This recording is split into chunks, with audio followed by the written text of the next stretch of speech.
২৮ বছর ধরে ডাকসু অকার্যকর থাকলেও ঠিকই ফি দিতে হয় বিশ্ববিদ্যালয়ের শিক্ষার্থীদের। প্রতি বছর ডাকসু ও হল সংসদ খাতে বরাদ্দ রাখা হয় প্রায় ১ কোটি টাকা। এতে বিপুল অর্থ কোথায় খরচ হয় তা জানেন না শিক্ষার্থীরা। তবে বিশ্ববিদ্যালয় প্রশাসন বলছে অর্থ জমা আছে তহবিলে। ইকরাম হোসেনের রিপোর্ট। একজন শিক্ষার্থীকে ভর্তির সময় কেন্দ্রীয় ছাত্র সংসদ ও হল সংসদের জন্য মোট ১২০ টাকা ফি দিতে হয়। ডাকসু নির্বাচনের জন্য প্রকাশিত ভোটার তালিকায় শিক্ষার্থীর সংখ্যা ৪৩,০০০। হিসাব অনুযায়ী এই বছর ৫১,৬০,০০০ টাকা আদায় করেছে বিশ্ববিদ্যালয়। ২৮ বছরে কম করে হলেও ১০ কোটি টাকার বেশি জমা হওয়ার কথা।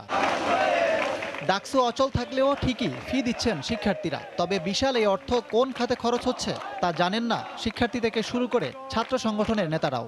এই বিশ্ববিদ্যালয় প্রশাসন এই সম্পর্কে কোনো ক্লিয়ারেন্স দেয়নি। পাবলিক বিশ্ববিদ্যালয়ের স্টুডেন্ট হিসেবে আমাদের যে একটা রাইটস আছে সেটা আমরা কখনো রেজ করতে পারি না। বিশ্ববিদ্যালয় কর্তৃপক্ষকে আমি প্রতি বছর ভর্তির সময় এবং যত সময় এই ডাকসুর চাঁদা দিয়ে আসছি, আমি কোনো ডাকসুর সুযোগ সুবিধা পাইনি। আমরা কিন্তু এই যে ২৮ বছর বাদ দিলাম, আমাদের সময় থেকে ২০১১ থেকে আমরা বিশ্ববিদ্যালয়ে ভর্তি হই, এরপর থেকে আমরা কোনো সুযোগ সুবিধা পাইনি। প্রশাসনের উচিত এখন একটা হিসাব দেয়া যে এই টাকাটা কোথায় গেছে।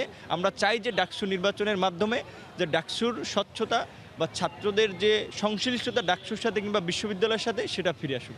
ডাকসু ফি নিয়ে কোনো কথা বলতে রাজি হননি বিশ্ববিদ্যালয় কোষাধ্যক্ষ। তবে ভারপ্রাপ্ত হিসাব পরিচালক জানান, খরচ না হওয়া অর্থ জমা আছে বিশ্ববিদ্যালয় তহবিলে। ডাকসুর যে অফিসটা আছে, অফিসের জন্য যে খরচ হওয়ার প্রয়োজন সেই খরচগুলো বিশ্ববিদ্যালয়ের বিধি অনুযায়ী করা হয়েছে, আর বাকি টাকা ব্যাংকে জমা আছে।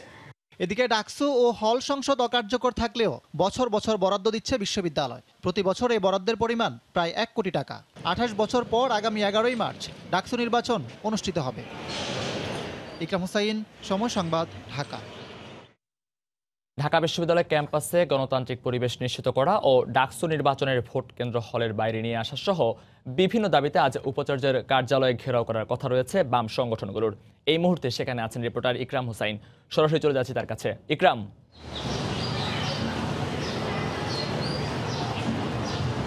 মধু, ডাকসু নির্বাচনের তারিখ ঘোষণার পর থেকে কার্যত ছাত্র সংগঠনগুলো দুই ভাগে বিভক্ত হয়ে গেছে। সরকারের ক্ষমতাসীন যে ছাত্র সংগঠনগুলো আছে এবং তাদের যে সমমনা সংগঠনগুলো আছে, তারা বিশ্ববিদ্যালয়ের যে সিদ্ধান্ত, সেই সিদ্ধান্তকে বরাবরই স্বাগত জানিয়ে আসছে এবং তারা প্যানেল নির্ধারণের কাজ শুরু করে দিয়েছে জোটগতভাবে। একই সঙ্গে টিএসসি কেন্দ্রিক যে সামাজিক সাংস্কৃতিক সংগঠনগুলো আছে সেগুলোকেও তারা যুক্ত করার চেষ্টা করছে। অন্যদিকে বাম ছাত্র সংগঠন এবং ছাত্রদল তারা বরাবরই বলে আসছে যে ক্যাম্পাসে গণতান্ত্রিক পরিবেশ নেই, সহাবস্থান নেই, একই সঙ্গে হলগুলোতে সহাবস্থান নেই। সেজন্য তারা দাবি করে আসছে যে ডাকসু নির্বাচনের আগে সহাবস্থান এবং গণতান্ত্রিক পরিবেশ নিশ্চিত করতে হবে। এর মধ্যে বাম ছাত্র সংগঠনগুলো কিন্তু সবসময় ক্যাম্পাসে আন্দোলনের করে আসে তারা যে কোনো ইস্যুতে। তো এবারও কিন্তু ডাকসু নির্বাচনের আগে তারা ৬টা দাবি দিয়েছে। তার মধ্যে উল্লেখযোগ্য দাবিগুলো হচ্ছে ক্যাম্পাসে গণতান্ত্রিক পরিবেশ নিশ্চিত করা এবং ভোট কেন্দ্র হলের বাইরে নিয়ে আসা। তো সেই দাবিগুলো নিয়ে তারা আলটিমেটাম দিয়েছিল বিশ্ববিদ্যালয় কর্তৃপক্ষের কাছে, কিন্তু তাদের সেই দাবি পূরণ না হয় আজ তারা উপাচার্যের কার্যালয় ঘেরাও করবে। দুপুর ১২টায় ওই মধুর ক্যান্টিন থেকে তাদের এই ঘেরাও কর্মসূচি শুরু হওয়ার কথা। নেতাকর্মীরা মিছিল সহকারে উপাচার্যের যে কার্যালয়, সেই কার্যালয়ের সামনে যাবেন, সেখানে ঘেরাও কর্মসূচি পালন করবেন। তো সেই কর্মসূচিতে আসলে শেষ পর্যন্ত কি হয় সেটা হয়তো দেখা যাবে। তার আগে যে ঢাকা বিশ্ববিদ্যালয়ে যে ছাত্র সংগঠনগুলোর যে তৎপরতা, প্রতিদিন আমরা দেখছি যে সবগুলো সংগঠন মধুর ক্যান্টিনে এসে জড়ো হয়, সেখানে তারা তাদের রাজনৈতিক কর্মকাণ্ড পরিচালিত করে। বিশেষ করে ছাত্রদল গত কয়েকদিন ধরে কিন্তু ক্যাম্পাসে আসছে এবং মধুর ক্যান্টিনে তাদের অবস্থান নিশ্চিত করেছে। ছাত্রদলের যে বক্তব্য যে তারা মধুর ক্যান্টিনে অবস্থান নিশ্চিত করেছে, এখন তারা হলগুলোতে অবস্থান নিশ্চিত করে যায়। মধুর ক্যান্টিন কিছুক্ষণ আগে খুলেছে, ছাত্র সংগঠনের নেতা কর্মীরাও এখানে উপস্থিত হতে শুরু করেছে। তো আবারও আসলে সরব হয়ে উঠবে, হয়তো আজকের দিনটাও ছাত্র সংগঠনগুলো কাজে লাগাবে। তো এই ছিল আমার কাছে সবশেষ। ঢাকা বিশ্ববিদ্যালয় ক্যাম্পাস থেকে ডাকসু নির্বাচনের খবরাখবর জানাচ্ছিলেন রিপোর্টার ইকরাম হোসেন। আমরা সরাসরি ছিলাম এতক্ষণ।